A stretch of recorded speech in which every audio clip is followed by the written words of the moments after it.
Oh man, oh.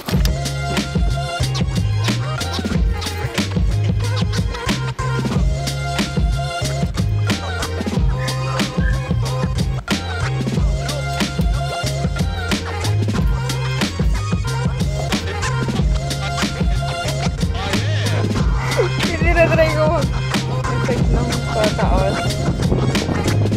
Hindi pa ko sa yung mukha mo tapos bigla mong ginanon sa ka. Ready, alog galore. So our agenda for today are una, ipag-room si Tami, tapos magkape. Yeah, it's part of the agenda. Tapos we need to do some edits and work. Siguro si Trina mag-work while pinapag-room si Tami, then uwi, tapos practice for tomorrow's music linguistic. Okay, bye!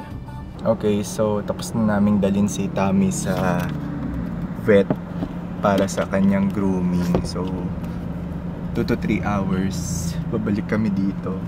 Punta muna kaming cafe para ano gagawin natin? Ako yun, may gagawin. Si Trina Hindi ako mag-work. mag-work siya. Anya? Grabe yung dry ng ano mo. So we've arrived sa SM Bacoor. So Bacoor, dito kami mag-cafe, tapos may mga errands siyang gagawin. Let's go. May payong ako dito. Ates? Ah, grabe. Problem is, guys, pasensya na sa audio nito kasi wala na akong mic. Parinig, nagpaparinig. Sana po sponsoran tayo nung katabi ko dito.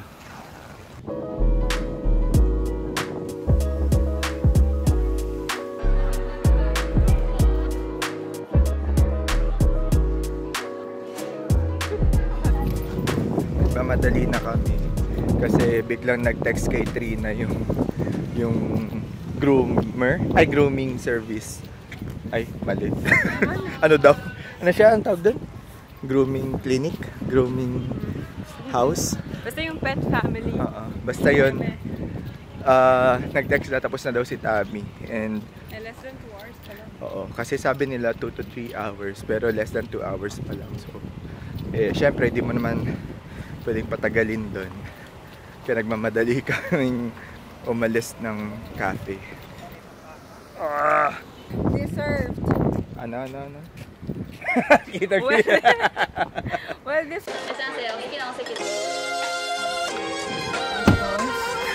Parang sa'yo bumili. Oh man, oh.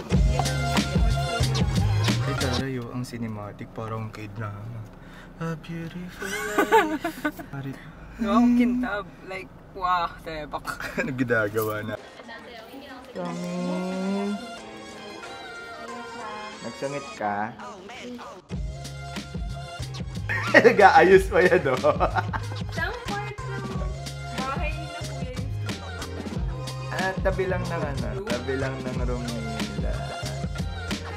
Ayan po, yung mga gitara niya. Tatlo po. Plus yung habang apat, sorry.